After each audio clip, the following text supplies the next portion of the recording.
Good evening, everyone. This is Financial Literacy 101, and tonight we're going to be talking about family and money. We're going to be talking about stimulus, and most importantly, we're going to talk about race. But we're going to talk about race in a matter of money, in a matter of perspective, in a matter of contextualizing and deconstructing some things. But let's first get on this money about your family. This is mostly going to involve in relationships. Doesn't matter who you're dating, doesn't matter who you are married to, but we need to understand in any relationship,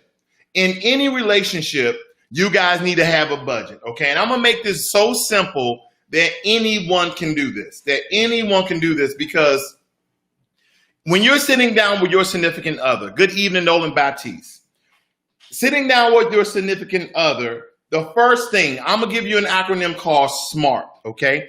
Called SMART. You probably heard it before, but it's about being specific. Okay, it's about being specific in your goals and what you guys are trying to achieve in your finances. Number two, measurable.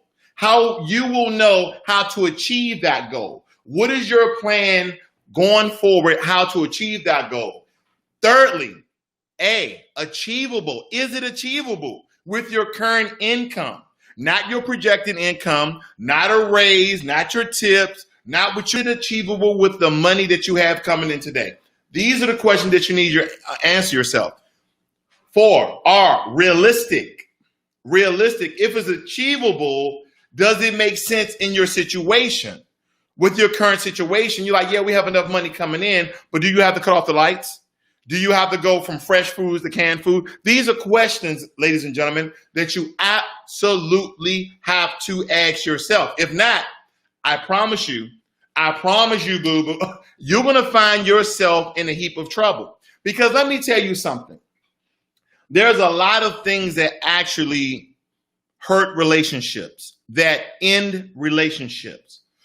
Other than someone stepping out on the relationship, okay? Finances and someone cheating are the top 2 reasons why relationships end.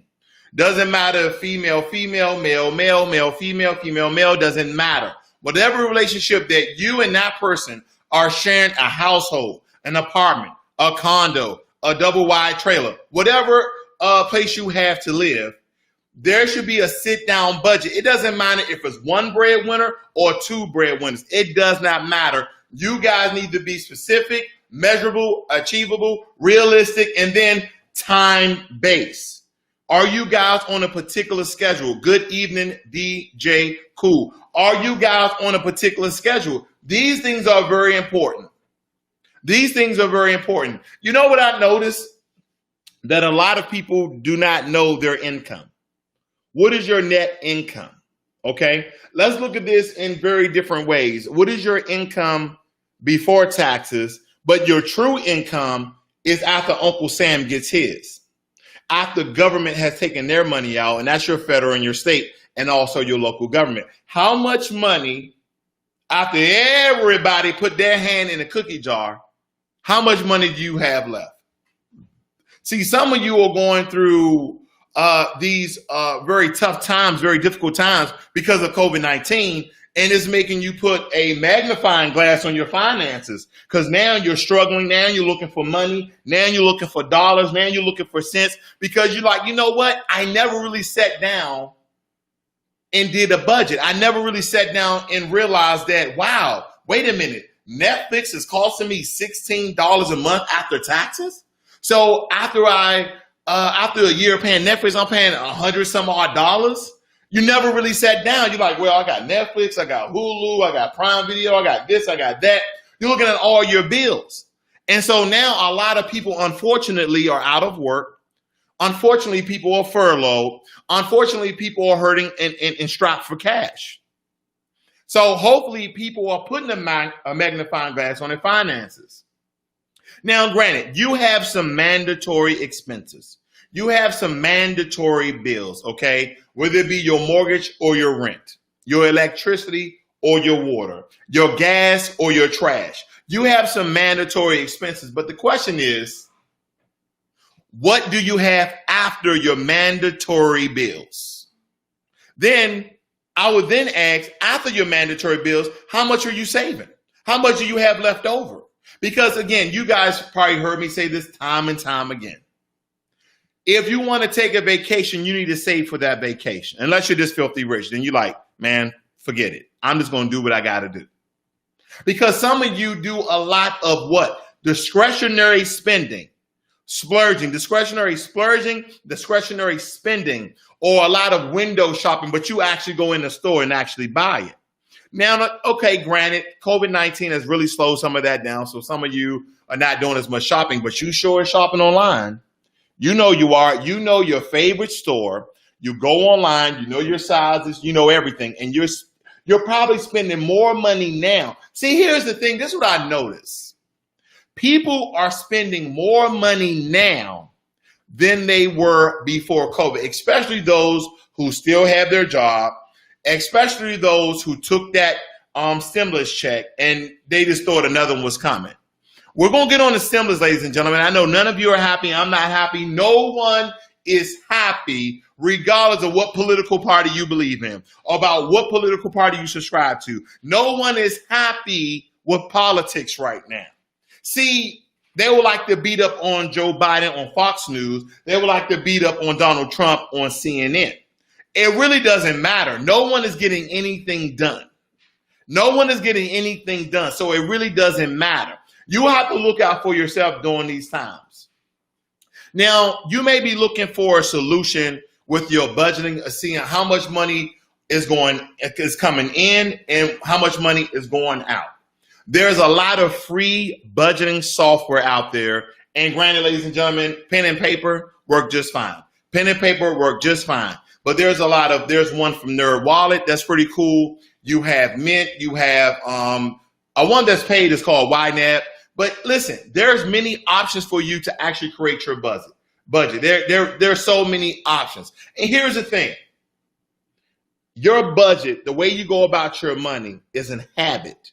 And you need to break that habit if it's really costing you a lot of money. Sometimes we use credit cards as an extension of wealth. You're like, oh, I ran out of money, but I have this credit card. Oh, I have $2 in the bank, but I have this credit card. Okay. And that is a very, very, that's a horrible habit to have. I don't really have, that's death. That's death because most credit cards are 15 to 25%. They're 15 to 25% interest, and it's compounding interest. Just the way you invest, just the way you save, compounding interest. Okay. We have to really look at these things. And a lot of you right now are understanding that healthcare, regardless if you got the affordable healthcare or not, some of you have large healthcare premiums. So you and your significant other are like this, but guess what? No one's perfect. No one's impenetrable. No one's impervious to pain and illness. So eventually we're going to get sick. Eventually we're going to get hurt. What are you doing about your health care? Are we really thinking about that during COVID-19? I would hope so. And a lot of you have high premiums on your health care. But here's the thing. Here's a little trick.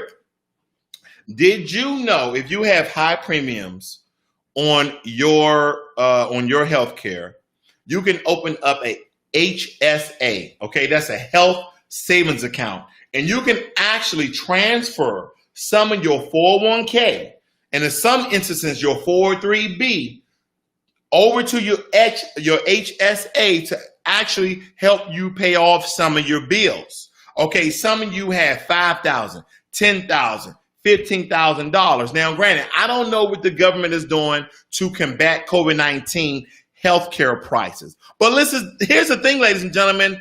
COVID-19 is not the only thing that's going on. It's not. People are still sick from cancer. People are still sick from heart disease. Okay, there's many things that are occurring that people are still sick from that you still have to pay the bill. So you're asking yourself, I don't have really any cash coming in except for my regular paycheck. Okay, I don't have an emergency fund. I have a high premium on my health care. What are some options for me to actually get rid of these medical care bills? You can actually transfer your 401k, your 403b, some of your retirement money, okay? Some of your retirement money, and pay off your health care premiums. Now, the next question you probably have is, well, that's my retirement. Listen, the longer you have those Medicare bills, the longer you have to pay them. It's better to pay them now than to pay them later. I hate owing people. I really do. I remember a buddy of mine. He's a very, very close friend of mine. I was going through a bad breakup. And this guy, he's my brother. He is. He's my brother from another mother. I slept on his futon for a year. And I didn't pay any bills. I didn't pay any bills at all. Okay, I didn't pay any bills at all. And that's what you call a true friend. But again, I'm a grown-ass man. And he could have charged me and I would have paid because I had money coming in. It's not like I had money coming in, but I was so tied up in the relationship, I was still paying her money. My mistake, not his. He was feeding me. He was sheltering me, and I was clothing myself. But these are true stories I like to give you guys because these are some of the things that actual people go through. But again, till this day, there's nothing that's going to break me up from my boy. There's nothing that's going to sever our relationship because, quite frankly, the money that I given him, I should have gave him a lot more, okay? Because I live under another man's roof for absolutely free. And some of you may be in the same predicament, but I'm going to tell you this. Give them a cash gift when you get an opportunity. Don't you go out and buy all these objects and gadgets and expensive clothing. Give that person a cash gift, okay? Give that person a cash gift because that's the greatest thing that you can do. That's the greatest thing that you can do is show your appreciation with money. Show your appreciation in money. But I want some of you, ladies and gentlemen, to actually look at transferring some of your 401k, 403b money over to your HSA, your health savings account. If you don't have one, open one up. So you can start paying down a lot of those medical bills. Because guess what? As long as you live, they're not going anywhere. And they will absolutely hurt your credit. They will absolutely put it on your credit report. Don't think they won't. They will do it in a heartbeat. That's why a lot of people get mad when when someone in their household calls an ambulance and they survive, they survived the tragedy. They're like, hey man, why didn't you just take me in your car? Oh man, you were like bleeding out of your nose and you had your esophagus, you were choking, you were gasping for breath. They come up with all these things. We had to perform a bypass trachea air pathway, something, right? I don't know. But the point I'm making is that even the ambulance, okay, they use a saline bag. They hydrated you. They strapped you down to a mobile bed. They took your vitals and you're paying $1,500. The most expensive, uncomfortable ride in your life, okay? $1,500 because healthcare in America is very expensive. So these are the things that you guys need to absolutely be going over. But here's the thing. When it comes to budgeting with your spouse or your significant other or your partner, are you an all or nothing person? Are you writing down your rent, utilities, phone and internet, transportation, insurance, groceries, car payments, childcare, loans or debt, clothing, entertainment, dining out, travel, charity, and savings? I'm going to say it one more time, a little bit slower for those people. You might want to write this stuff down because these are things you're probably not accounting. You're not tallying up, okay? You're not summing up all of these things that's probably going on in your life. You got rent, utilities, phone, internet, transportation, insurance, groceries, car payments, childcare, loans or debts, clothing, entertainment, dining out, travel, charity, and savings. And again, insurance means all types of insurance: house insurance, car insurance, life insurance, you name it.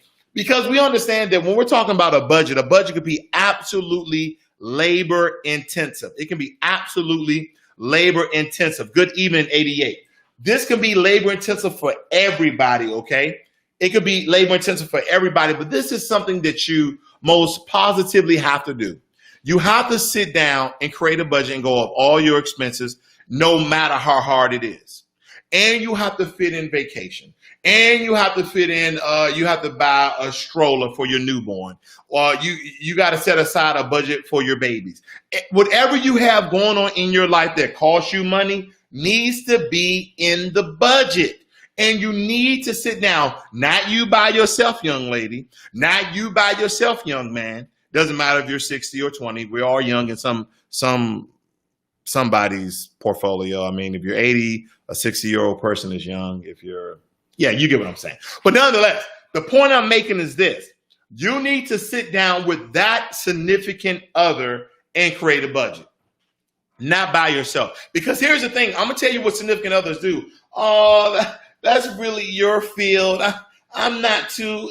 And then, right, when the bills come, you're like, hey, babe, I need an extra $40.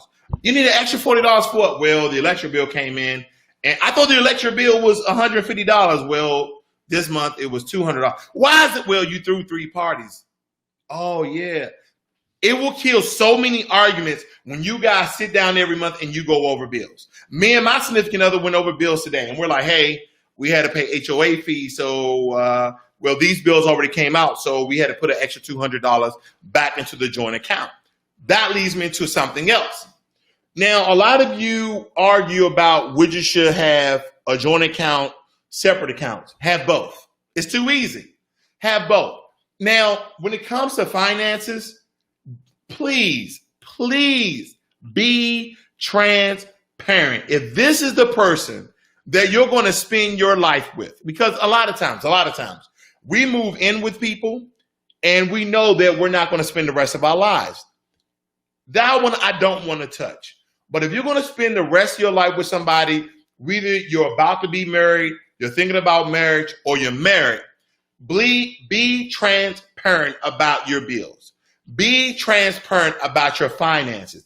Be transparent about your income. This is going to kill the nanny. This is going to knock off the head of the dragon. I'm telling you, it's going to make things so easy that you're not going to have a lot of problems in your finances, in your relationships. Because a lot of people come to relationships with skeletons in the closet.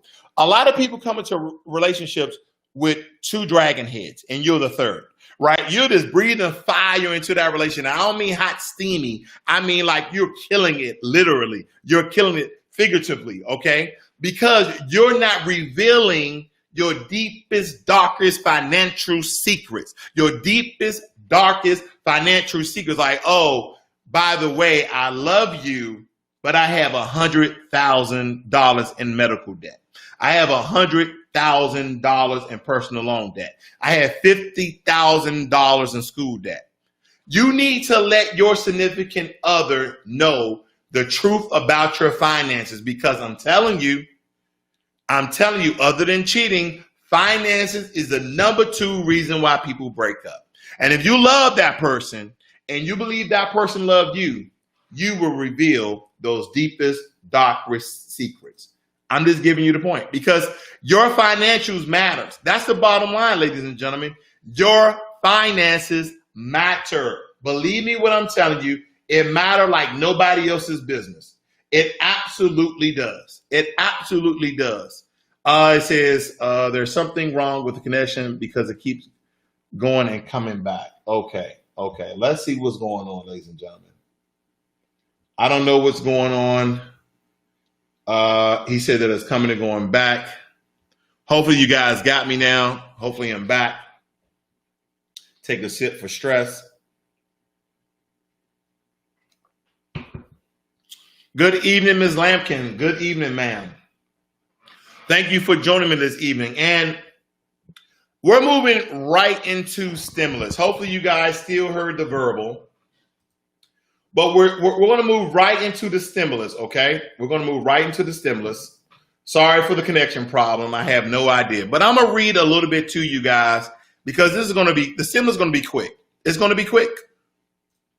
It's going to be quick. It's going to be easy. And you guys are going to be enlightened about what's going on. Let me blow this up for you. I know it's small on your screen, but I'm going to blow it up for you, okay? So here's your stimulus update, okay? If you notice, I have not been doing any stimulus update because there's really been no updates. But today there's an update. And I'm going to read this paragraph and it's going to sum it up all for you. The mostly partly line vote capped weeks of wrangling over a fifth relief bill. That means 5 has went into session and they didn't pass. Fifth relief bill that all sides say they want but are unable to deliver. Both sides, Republicans and Democrats.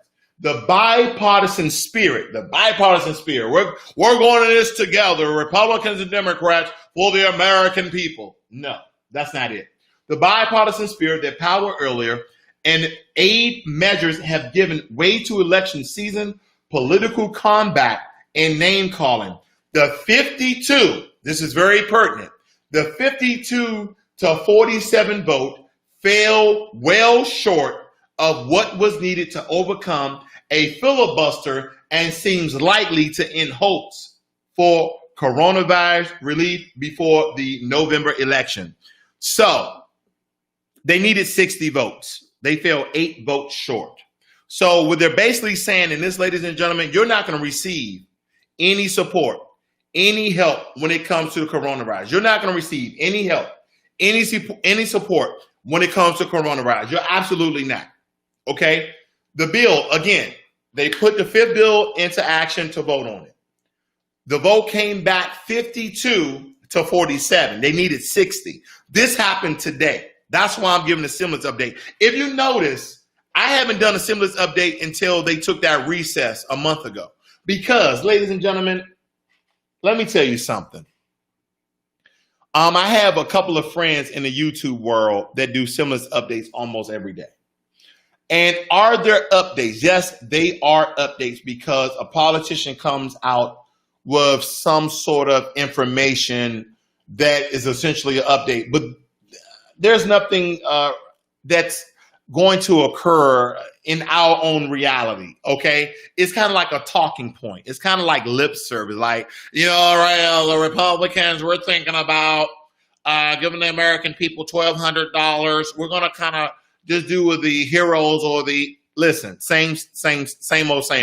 So I don't want to bog down my channel with uninformed updates. So when I believe things are pertinent, that's when I'll give an update, okay? That's when I'll give an update. So right here on Financial Literacy 101, aka Ross World, I'm going to give the real deal. That's just who I am. That's what I've been. Now, let's talk a little bit, family. Let's talk just a little bit. Now, I'm just going to warn you guys, we're about to deal with race. Doesn't matter what ethnic, nationality, or race you consider yourself. I don't want you to get your panties all in a bunch because I might touch a few souls and spirits when I talk about this subject right here, because we know that this, race, politics, and religion is those very volatile, very insightful, but people just get all bent out of shape when you talk about race, politics, and religion. But I'm going to go there because I love going there every now and again on my channel because it's related to money in some form or fashion. Now, I know a lot of you, including myself, we all voted for Obama. And I went briefly over this today with my live stock review. I do a live stock review every day, Monday through Friday, 8:30 to 9:30. Okay, I go live anytime between 8:30 and 9:30 a.m. Central Time. Okay, Central Time. So let's get into the discussion. Now, I'm just going to read a little bit out of this book. I'm a big fan of Dr. Claude Anderson. I truly am. This is coming out of his book called A Black History Reader, okay, by Dr. Claude Anderson. This is a very powerful book. I just want you guys to see it, okay? And here's the question. This is a book of questions, and it says here, basically 101 questions for you never thought to ask. Let me get into this. Question 44 out of this book. What will be President Barack Obama's greatest and most memorable legacy? Read it again. What will be President Barack Obama's greatest and most memorable legacy? Now, I'm going to get into the election very briefly, but I got to start here. I got to start here because I'm going to tell you the pandering that our former so-called, I'm going to get into that too, so-called black president went into. This is what is written in Dr. Claude Anderson's book.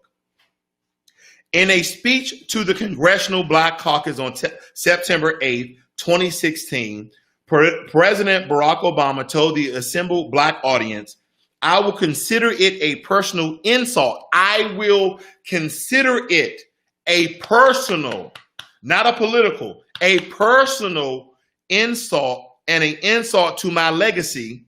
What legacy is it? Okay, well, I don't know what legacy he's talking about.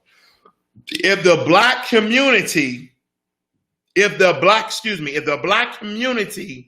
does not support Hillary Clinton's candidacy so that she can continue my legacy,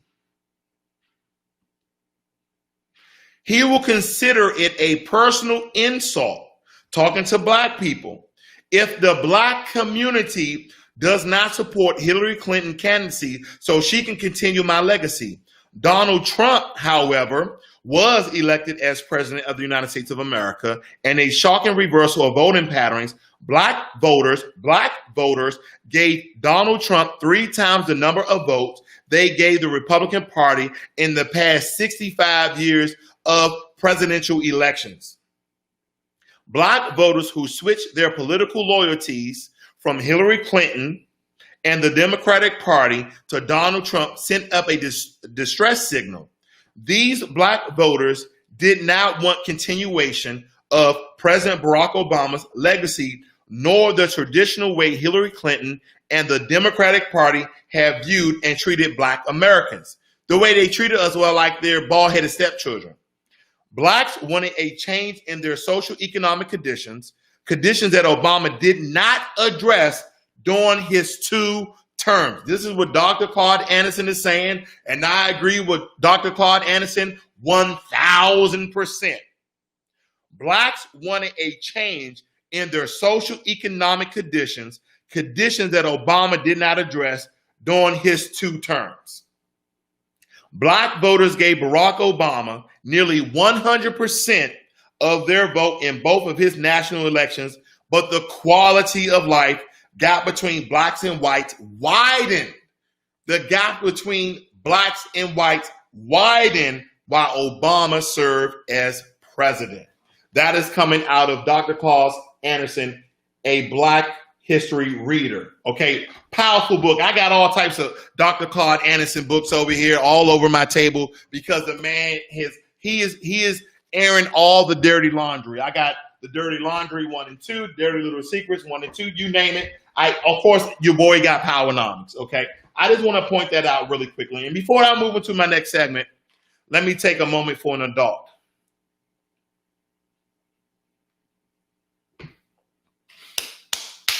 Let's get into this discussion, family, because what we don't understand is this. When we get into this politics talk, and Barack Obama is now pandering for the Democratic Party once again. He's pandering for the Democratic Party once again, ladies and gentlemen, once again. Once again, he is pandering for the Democratic Party, and I'm going to tell you why.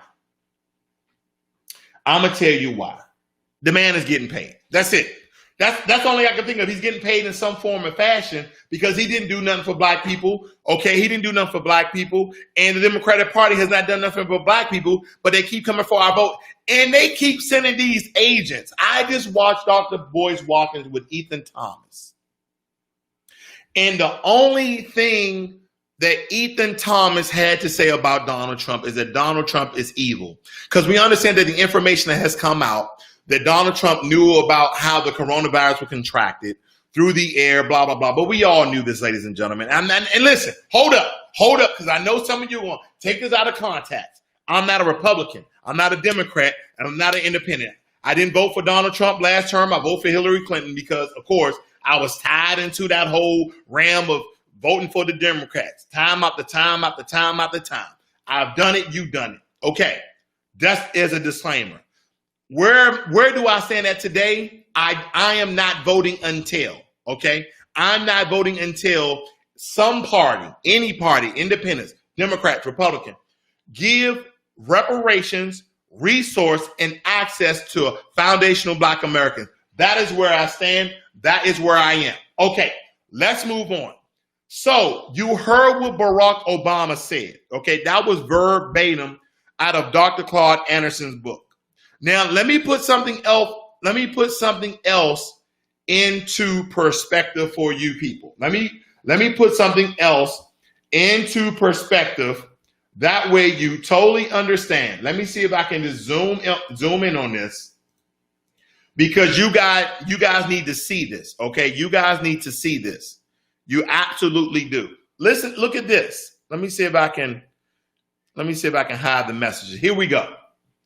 Now, this is from an interview that Barack Obama had with Tom Joyner.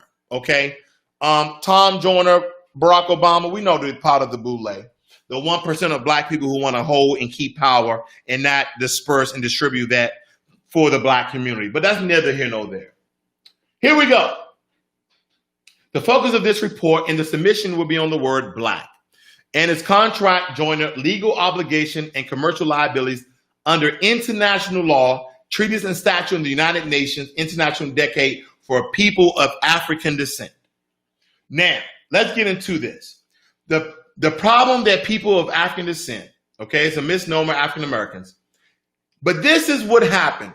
So Tom Joyner interviews President Barack Obama on his Tom Joyner Morning Show and greets him by saying, "It's our first Black president of the United States." That's what Tom Joyner said. Good evening, Mike. Good evening, Dread Mike. This is what Tom Joyner said, okay? And I actually heard this cast when it came on. Tom Joyner says, "It's our first Black president of the United States." Barack Obama says, "Tom, I don't look at myself as a first Black president because the word Black has no standing at law." What?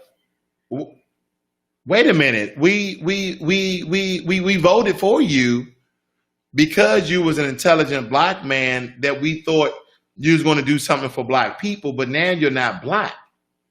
Then it goes on to say here that specifically states that Black/African American is a person belonging to any of the Black racial groups of Africa. Now, quote, "There are no Black racial groups of Africa and can be proven by anyone who is from Africa, as they refer to themselves as a tribe, a clan, a village. Furthermore, people from Africa will tell you they do not call or refer themselves as Black in their language."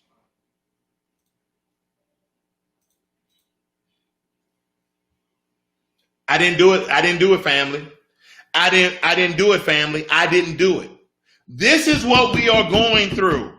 See, we gave our vote to the Democratic Party for the last 60 years, and Black people are systematically in the same position we have always been.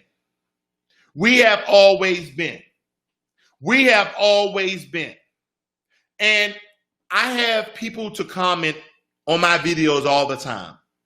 And it was this person from New Zealand, okay? Hopefully he's watching.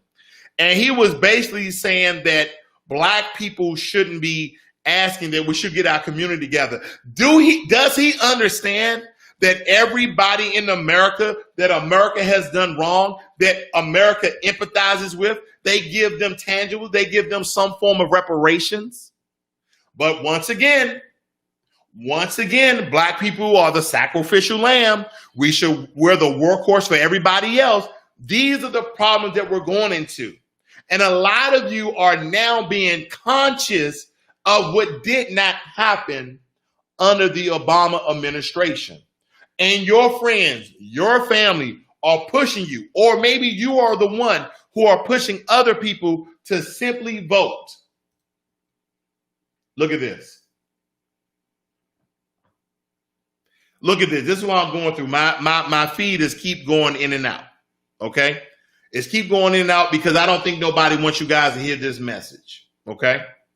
It's slowing down. It's going in and out. But I'm gonna keep on teaching because this information has to reach you guys because they don't want you guys to do this. I'm telling you, this thing goes so deep. Let me tell you something, ladies and gentlemen. Let me tell you how strategic politics is.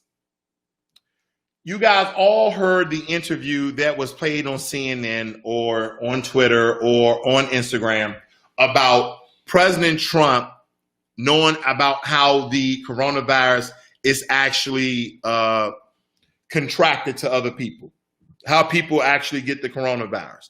Also, you heard that Donald Trump admitted that there's systematic racism in America. Okay. And of course, he's talking about black people. I think that's just the elephant in the room that everybody sees. Can I ask you something? Why is this 2 months before the election? This interview was back in February. They want to keep these things fresh in your mind because everything in politics is strategic. You see how that one lady, I forgot her name, and I'm not trying to defame her character, but she's coming out 2 months about Donald Trump raping her 2 decades ago. Now, hopefully she gets some help. Hopefully she's over that tragedy. If the president actually did that, I hope that did not happen. But if it did, I hope she got some help. But I am just looking at the timeline of these things coming out. And I'm also looking at Kamala Harris, how she was pandering on Monica and Brandy's versus battle. Okay. And now they got NBA shows talking about voting just like they did last election for the Democrats. Family, you got to understand they're attacking us on all sides and they're feeding your subconscious and your conscious for you to go out and vote for absolutely nothing. I want to point this out. I'm not telling you not to vote. I'm not telling you not to vote. What I'm telling you is to have a mind for yourself. I'm telling you is the last time you vote, ask yourself, what did it do for your family? What they're going to do is they're going to do what they continue to do is going to say Donald Trump is an idiot. Donald Trump is a racist. Donald Trump is a murderer. Donald Trump is a rapist. So you got this guy in your head that's a villain. Okay, they're building this villain complex. And now you're like, I'm getting Donald Trump out of office. But again, this is another ploy to get the black vote. And again, they are producing absolutely zero and shit for the black community. How about the schools? How about the schools? Now, I'm from Washington, D.C. I remember McKinley. I remember Draper. I remember a lot of schools in Washington, D.C. We never had funding.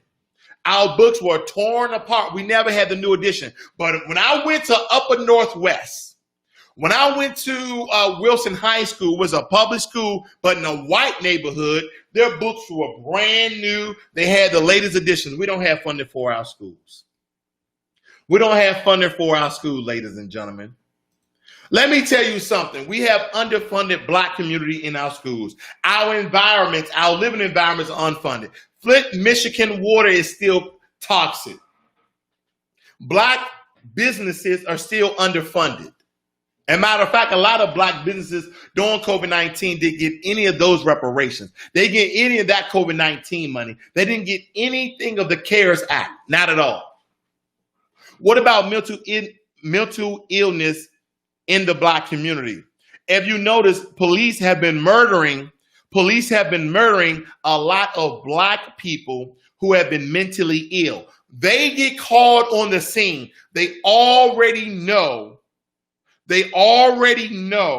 that this black person has a mental illness.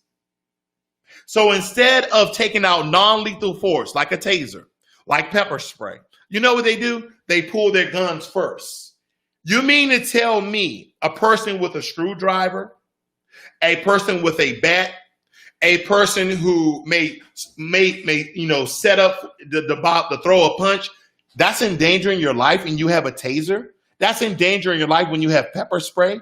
That's endangering your life when you have a nightstick? And how about this? Most police officers are trained in hand-to-hand combat.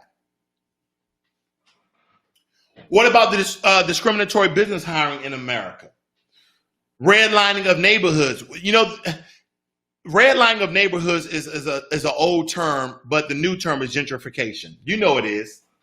And here's the thing. All this boils down to one thing, family. Justice. We have no justice as black people in America. I tell you, I'm going to touch a few spirits and I'm going to touch a few souls. Some people are not going to like this information, but this is 100% fact. And I'll say, well, how are your perspective facts? They're facts to me, goddammit. They're facts to me. Because I have been a victim of police, okay, of police pulling me over for no damn reason at all because I am DWB, driving while black, okay? I've been called boy. And I'm like, I said, boy, he put his hand on his gun. I'm like, well, shit. Do I keep mouthing off or do I get killed in my car? But why do I have to go through that? I digress. Some of you are fighting over this term reparations. Some of you, whether you a black Republican, a black Democrat, a black independent, or you're like, I don't really affiliate myself, or maybe you're white, or maybe you're Hispanic, maybe you're Asian, maybe you're Native American, maybe you're Jewish. Doesn't matter. Maybe you're Indian. Doesn't matter. What matters is this, ladies and gentlemen. Time and time again, I'm telling people that America has given people reparations. And earlier today on one of my stock reviews, I gave out this information. And I thought that it was pertinent. I thought it was important to give this information once again. Once again. Now, I see Tread Mike in the chat says, defund the police. I like that term, and a lot of people kind of get in the uproar about that term. I don't. My thing is to reallocate funds from the police to different parties. What about a mental health specialist? Instead of calling the police, what about people who are trained to handle the mental ill? Okay, I get off of that. But let's get into reparations because I know you guys are waiting for these reparations that you guys are absolutely not getting. Let's get on it. Okay. Hey, family, foundational black Americans, where the Holocaust happened at? Anybody in the chat, this for shits and giggles. Where did the Holocaust happen at? Now, let me put this out. I'm not being anti-Semitic because that's the first thing a lot of people would like to say. I have nothing against Jewish people, not at all. Okay, they deserve everything they get. They're people who have been through tragedies as well. Okay, so this is not taken away from the Jewish people. This is compare and contrast. Let me help you guys out. Obama administration earmarked $12 million for Holocaust survivors. Yeah, he did. The allocation from the Department of Health and Human Services to the Jewish Federation of North America to be dispersed over 5 years, reparations, is part of the initiative launched in late 2013 by Vice President Joe Biden. So your president, your president nominee, Joe Biden, that all you guys are going to go out there and vote for, and I'm not saying not to vote, don't get it twisted. He was part of this deal with Obama to give Holocaust survivors from Nazi Germany reparations. Okay, just because they don't say reparations, I want you guys to open your eyes. I want you to open your ears. Let me blow this up in case you guys want to read it for yourself. Okay, now, combined with matching private funds, there are approximately $2.5 million per year over the 5 years will support $4.1 million in programming annually for organizations that help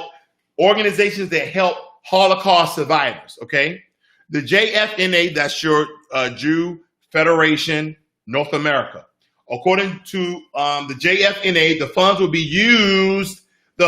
be used to advance, set apart, go forward, advance, help out, support, you get what I'm saying, to advance innovations in person-centered, trauma-informed supportive service for Holocaust survivors. Let me ask you something, ladies and gentlemen. Do you believe that Black Americans need to have reparations in the form of trauma support for the families of George Floyd, Breonna Taylor, Ahmaud Arbery, Jacob Blake.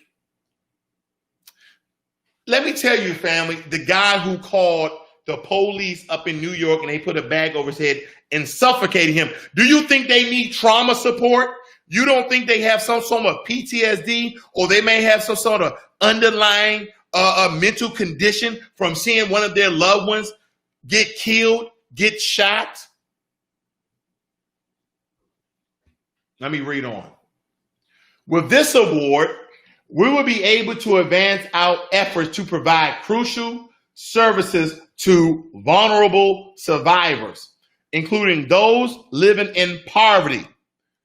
Ladies and gentlemen, how many of you, how many people you know, how many friends and family you know are living in poverty in America? Everybody knows that Black Americans is the bottom class in America. We are the ones that are living in poverty. We are living under poverty. We're living below the poverty line when it comes to living standards in America. 12 million for those who are living in poverty, reparation. Those in the Orthodox Jewish community and those from the former Soviet Union. But here's the kicker. Here's the kicker right here. These are the mothers and fathers, our teachers and mentors, he said. They deserve to live. They deserve to live their remaining years in dignity. And this award will help make that hope a reality. This reward, this award will help make that a reality. They deserve to live. They deserve to live their remaining years in dignity. Let me ask you something, family. Don't you deserve to live your remaining life in dignity? What if your ancestor got their 40 acres? You think you would be better off if that land was transferred down to you, like a lot of rich people land has been? Do you believe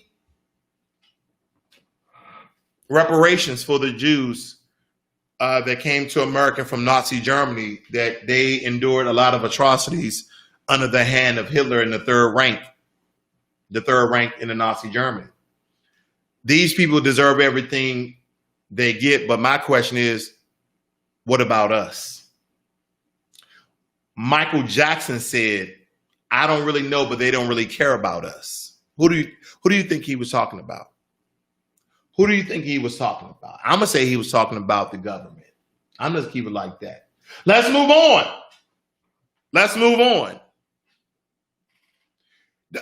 Mike, I see you in the chat room. Poland, we understand the Japanese internment, Native Americans given land. We got it. Everybody got reparations. I'm just going down. What about this? Obama signs bill creating blue alert system. I'm telling you about your first Black president, so-called. As we said before, if you go back in this video, he didn't label himself as Black. Obama is not a foundational Black American. And this has nothing to do about his character.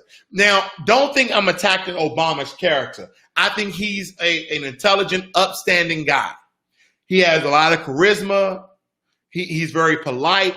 But this is about we labeling him as the first Black president and we assuming that he did something for us, because he didn't. He did it for everybody else. President Obama on Tuesday signed a bill that will create a national alert system to help authorities find people who kill, injure, or make imminent threats against police. And I said this earlier. This is called the Blue Shield Law. What happened to the Black Shield Law? What about a law that put people that search out for cops who kill unarmed Black people? What about that? What about that? And what I like about this, it says the bipartisan measure is named after the two policemen they killed. Now, I wish their family the best. Condolences to their family for the tragedy that happened. I don't want anybody to get murdered, but I am talking about the police brutality and police violence and the police murders that happen to Black people damn near every day now. Every day now you're turning on your TV and some black guy got shot, killed, suffocated, or hung by a race soldier, a white domestic terrorist, a white supremacist, a racist, you name it. We're dying in the fucking streets. Excuse my language, but don't excuse my language. We're dying in the streets, and we're still making protection laws for people who are killing us. Now, granted, the police are not the only ones that's killing us. Now, some of you, whether you'll be a foundational Black American or an immigrant from another country, but you're Black, okay? You're going to say, what about Black on Black crime? And that is a deflection from the true problem in America. They have white on white crime. They have Asian on Asian crime. Most people kill the people that they look like. Okay, proximity killing, so to speak. If you're in the proximity of me, I kill you. But the problem is when somebody is designated to protect and serve, the only thing they're doing is unprotecting and serving you bullets and serving you death. Let's move on. Obama can serve 1.3 million acres in Utah. Who he do it for? In the final days of 2016, President Barack Obama made a final addition to the conserved land of the United States. He brought Bears Ears National Monument into existence, designating a newly federal protected area of more than 1.3 million acres in southeast Utah. The park, Obama said, was chosen not only for its beauty. His proclamation spoke of deep sandstone canyons, desert mesas, and meadow mountaintop, but for its importance to local Native American tribes. Again, my Native American people, they're getting reparations. I applaud you. I'm happy you're getting yours. Compare and contrast, Blacks are getting absolutely nothing. When are we going to get ours? When are we going to get ours? Now I'm going to tell you, and I'm going to read some quotes after this, family, because I want to put your mind in a space. I want to put your mind in a space that you understand that you can't get nowhere without struggling. See, right now, I'm going to retract my vote until one of these parties produces some tangibles. And if your only argument is to get President Trump, aka number 45, out of office, then you don't get being B1. You don't get being a foundational Black American. You don't get that regardless who in office, Black people have never got anything. It didn't matter who was in office. America has always been racist. Whether it be overtly or covertly, it doesn't matter. Let me read on. Let me read on. But for its importance to local Native American tribes, the Navajo, the Hopi, the Ute, and the Zuni all hold the site as sacred. As I wrote at this time, it was immediately controversial. Republican leaders in Utah have long said they wanted to protect the area too, though they wanted to avoid the more stringent requirements imposed by national monument status. They had warned Obama against casting Bears Ears as a national monument, which they view as an abuse of federal power. So Obama went against Republican politicians and what they call as an abuse of federal power to once again Native Americans reparations in land. By unilaterally locking up 1.35 million acres, an area roughly the size of the entire state of Utah, the president has misused his authority. The state's Republican governor said. Let me tell you something, family. This is what the Native leaders said. The Native leaders, meanwhile, responded in jubilation and happy. They were happy. They was exuberated. They were just overjoyed. It actually brought tears to my face, said Eric DeCheney, a member of the Navajo Nation and a congressman in the Arizona House of Representatives. It is so hard to even try to add up what this really means. I mean, if my ancestors, someone in my bloodline of a descendant of a slave would have gave me 40 acres, I think it would be hard to even add up the same thing as well. Like you have all this wealth, you have this land that you can do so many things on. What are you going to do? Well, it's even hard to add up. At the end of the day, there's only a certain place in this entire world on earth where we as indigenous people belong. That is what he said. Ladies and gentlemen, if you don't think reparations were going on in America, then I'm sorry to inform you that AKA your first so-called black president, Barack Obama, gave reparations away to Jews. No hard feelings there. To the Native Americans, no hard feelings there. Gave a protection law to the police. No one should die. But you guys need to understand what we're going through, ladies and gentlemen, and that your vote means so much that they are using every political puppet, every political coon to persuade you to vote. This is what they're doing. Let me show you one more thing. Because I think that this is going to speak volumes. This is going to speak volumes, ladies and gentlemen.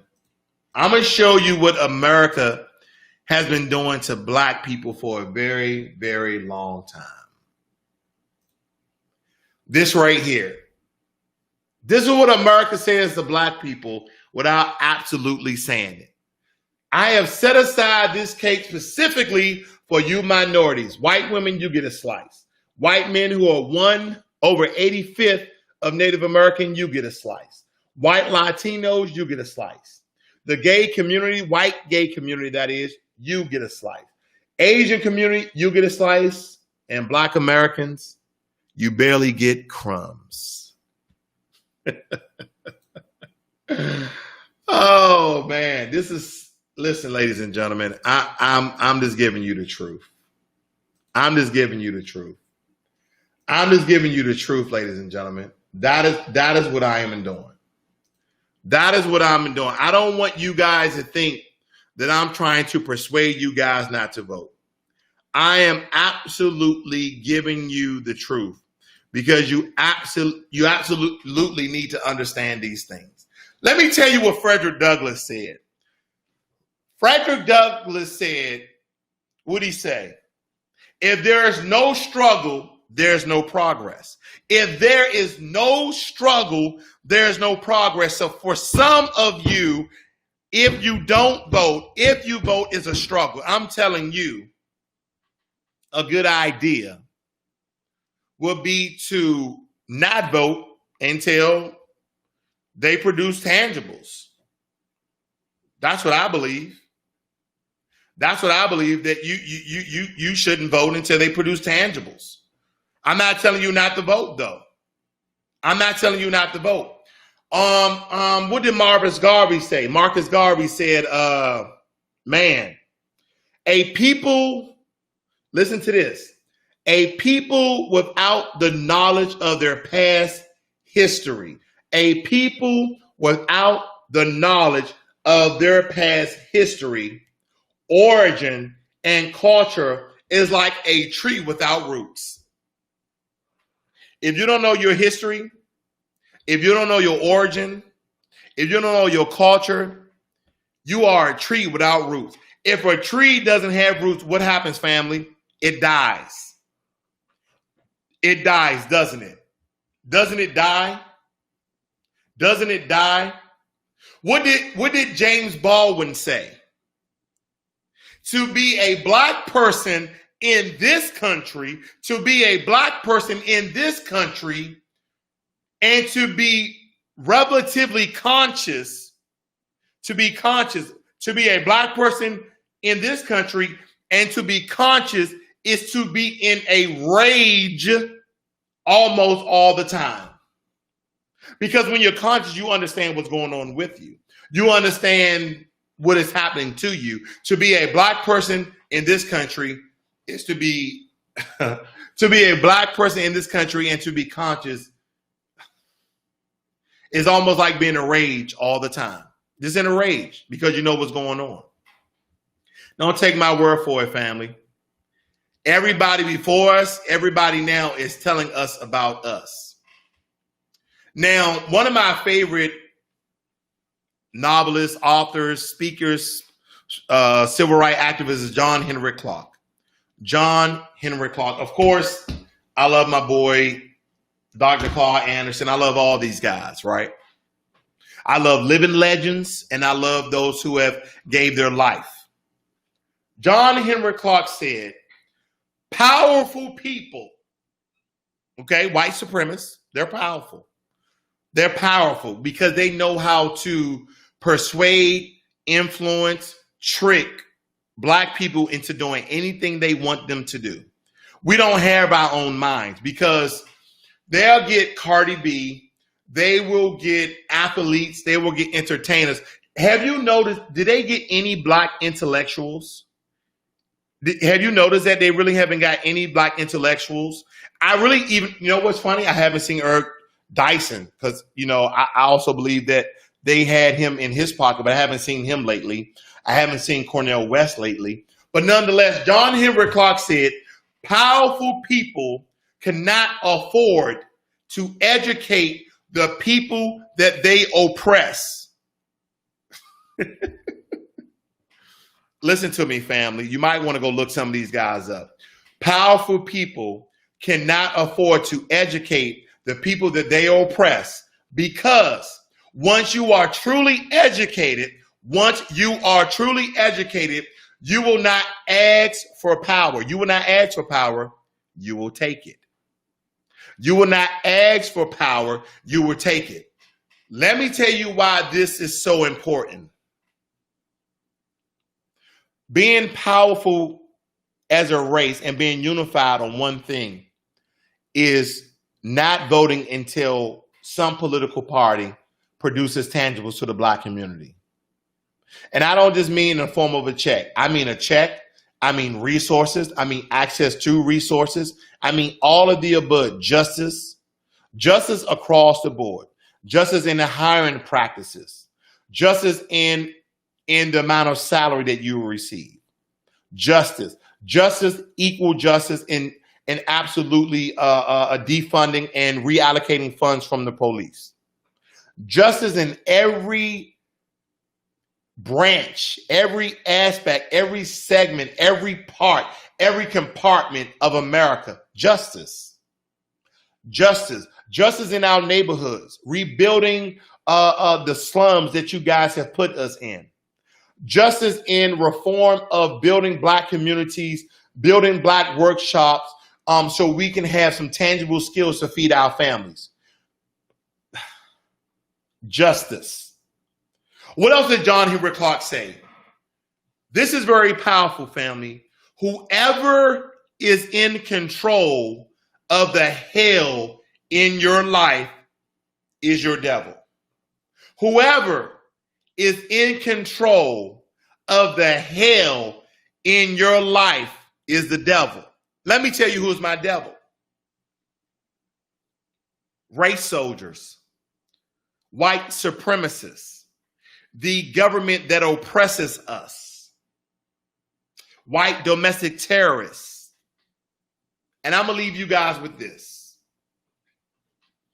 Not all white people are racist. Not all white people are bad.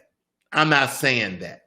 The people who see this, the people who hear this, they know who they are. And family, I'm not telling you not to vote. I am telling you to have a brain. I am telling you have an interest. I am telling you that I believe a great tactic, being strategic going forward, is to hold your vote captive. Is to hold your vote ransom. Is to wait until someone, somebody, some party produces reparations across the board, tangibles across the board. I'm going to read some of your messages. I've seen you guys, and then I'm going to get out of here for tonight. And hopefully I have sparked somebody to have a mind of their own and not let the Democratic Party persuade you because they're beating up Donald Trump for you to vote for them. Hopefully I lit a fire under someone as that the Republican Party is beating up Joe Biden, calling him Jim Crow Joe, calling him Sleepy Joe for you to vote for the Republican Party. I don't care what party it is. They're both persuading you, and they're both are using fear mongering to persuade you to vote for one party or another.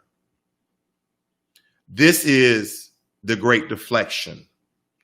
This is the great deflection that both political parties are doing to the black community in order to get the black vote. Let me read some of your notes. I'm going to get out of here. Mike says Trump knows he needs the black vote. He learned he needs the black vote. He almost lost.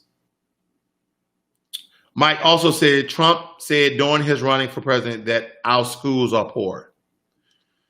Defund the police, he says. Oscar says same thing with Mexicans. Oscar also says pulled over for no reason and already have they hand on their weapon. Mike says in Germany and Poland too, Japanese, Native Americans, Jews got reparations. Where black people money? If they don't give me money, give me real estate. I agree. Dread Mike says 56,000 is poor in Florida. Dread Mike says, yes, I want my ancestors' land. The good cops are either get fired or they get killed. He also said U.S. government gave Seminoles, Native Americans in Florida, 20 million reparations. Man, they gave the Native Americans a lot of reparations, and I'm not hating on their come up. I just want us to come up. Jay Stanley said, "Is his video skipping or is it just me?" It's skipping, unfortunately. Some videos I just believe because I have a strong connection, I have a gigabyte connection, that the powers that be don't want certain information to be conveyed. M. Lipkin, she says, I feel the exact same way as you. Earn my vote or at least give me more than crumbs to create something for those after. Jay Stanley, I'm racist, which I want to change. Okay, brother. Ladies and gentlemen, that is my time for tonight. Hopefully I opened some of your eyes about the information that's out there. I would encourage you guys to go and read Dr. Anderson's books. I'm not affiliated with Dr. Claude Anderson in any way. He doesn't know me, but these books have changed my life. I have all of his books, Dirty Little Secrets, More Dirty Little Secrets, A Black History Read, Powernomics, Black Labor, White Wealth. Check on his website, ladies and gentlemen. This is Financial Literacy 101. Learn money and be inspired. I thank you guys for joining me this evening. You guys have a great and wonderful night.